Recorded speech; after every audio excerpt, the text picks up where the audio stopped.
guys, it's Giselle. Welcome to my channel. I'm pretty excited because it's my first YouTube video. Other than that, as you can see down below, I dyed my clothes brown. Apparently it's super trendy right now to just wear brown clothes, you know.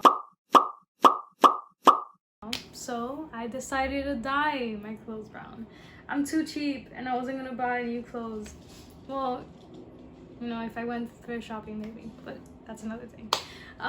But yeah, so I, you know, hope you like the... Oh, by the way, this is not a tutorial at all. In fact, do not follow anything that I did. This is just more of showing you what I did, and then there was a few mistakes, so if you do follow it, just make sure you read the whole directions and just follow the package or the directions of the package that you buy. So yeah, so let's get on with the video. Yeah, I'm excited. So the things I used was a stainless steel pot, latex gloves, and fabric dye.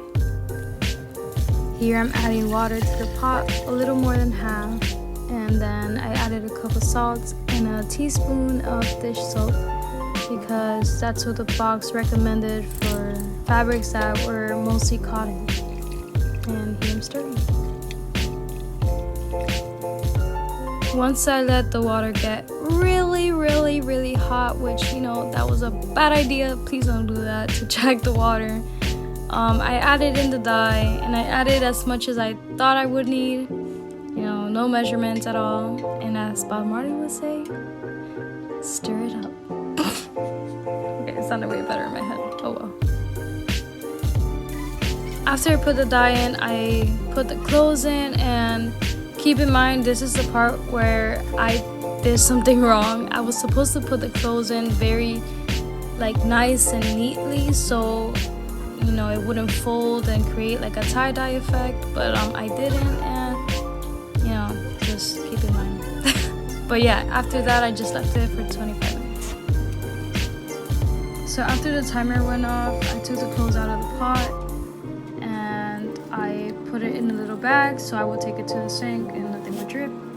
And then I added in the white sweater that didn't fit when I put all the clothes in. And I left the white sweater for about 10 or 15 minutes in the pot because I wanted it to be a light color. So the next thing I did was rinse my clothes until all the dye was not coming out anymore and the water was coming out clear. And then I moved on to my shoes, and here I'm just showing you the parts that I'm going to put tape on. Found any random tape and just put them on. Maybe that was a problem because it did not work, but you'll see what I mean. And then I just did the same exact thing that I did with the clothes. I put it in the pot and I left it around for 10 to 15 minutes. So after I waited those 10 to 15 minutes, I took them out of the pot, rinsed them until no more dye was coming out, and then the disaster came.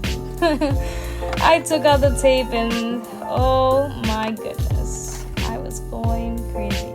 So I went online and searched how to get rid of the dye, and then it just said that with acetone, it would just get rid of it, and that's what I did. So I started scrubbing, and it's true, it got rid of most of it, not completely though, so, but I mean, it's whatever. It was my first time, and, you know, it still came out pretty good, so yeah. But here are the final results. Woohoo!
fun. I had fun making it and just doing everything. I'm probably gonna wear it a lot since it's super trendy right now, like I said. But yeah, so if you like the video, please like and subscribe. Yeah, and comment what's your favorite part of the video. Obviously this part, because it's the end. I'm just kidding. That's sad. Other than that, thank you for watching, and I'll see you next Sunday.